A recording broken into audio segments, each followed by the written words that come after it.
The following KQED production was produced in high definition.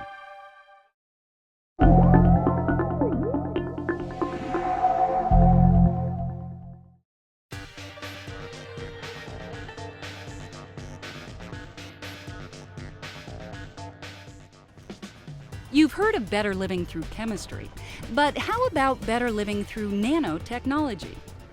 Drying side, here we have 100% natural cotton, and we've actually changed it at the molecular level. So when I put water on the inside of drying side and it soaks in, what you'll see is the moisture moves to the outside of the fabric, but the inside of the fabric stays dry. So it now makes for a much better user experience when you're wearing cotton, which people love, in an activewear situation. Nanotechnology, the science of manipulating extremely small particles and materials, has great potential to revolutionize everything from medicine to solar energy. And already nanomaterials are cropping up in hundreds of consumer products, from sunscreens to golf clubs. What nanotechnology lets us do is it lets us make changes to those fabrics in a way which is really discreet, so that you can't tell that the fabric has been changed. Silk feels like silk, wool feels like wool. We do change the actual molecular structure of that fabric. We don't work with things like nanoparticles, which have been in the news lately, that have some concerns around them. These newsworthy man-made nanoparticles, thousands of times smaller than the width of a human hair, are at the heart of the nanomaterials controversy. As elements get this small, their behaviors change in strange and often unpredictable ways, giving them properties they wouldn't have at the macro scale. Carbon nanotubes, for example, are billionths of a meter in diameter and hundreds of times stronger than steel. But these novel behaviors are raising concerns among some critics who worry about their impact on the environment and human health, and the lack of federal standards to regulate them. Right now, there's a major gold rush that's going on with nanotechnology, but no one's thinking about what happens at the end of life of those products and what the health and environmental impacts are. With reputations and revenues on the line, safety to the consumer is a big concern for firms like Nanotechs.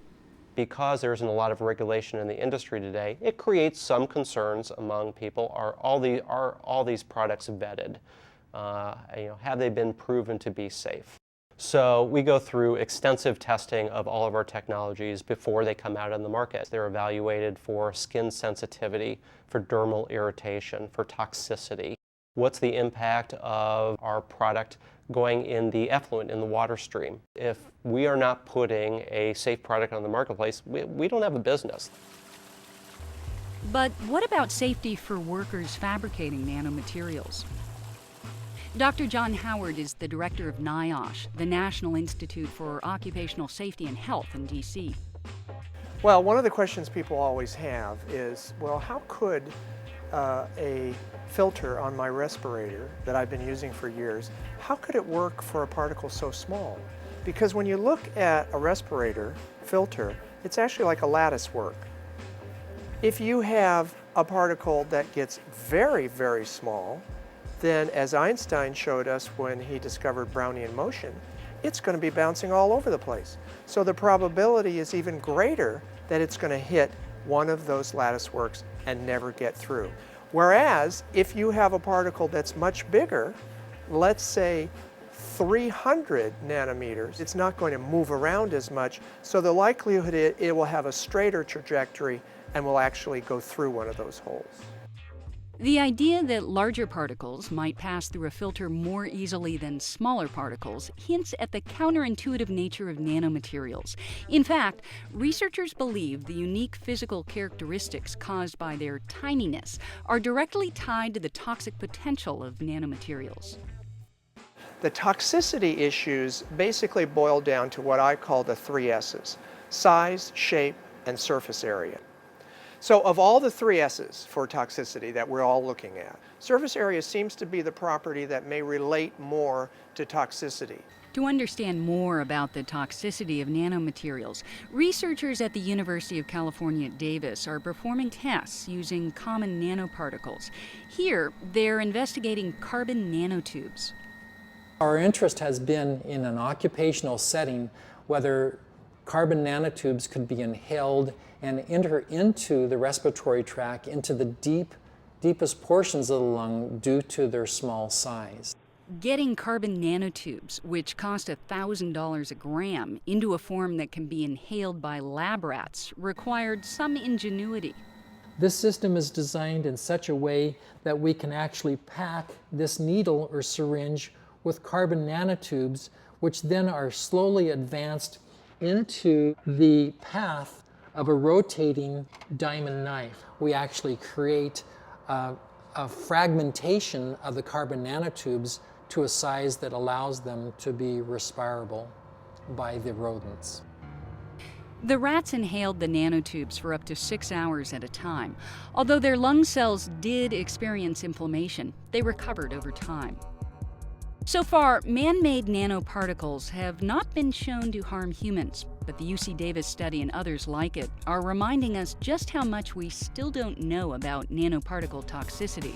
Meanwhile, commercial interest in the nano world is accelerating, and the lack of federal regulation of products made with nanotechnology has some environmental groups concerned and wanting answers.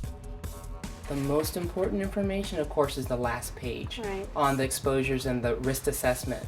And The San Jose-based nonprofit Silicon Valley Toxics Coalition sent out a survey to the more than 100 companies and institutions in the Bay Area working in nanotech. we created a survey in order to get information from the companies.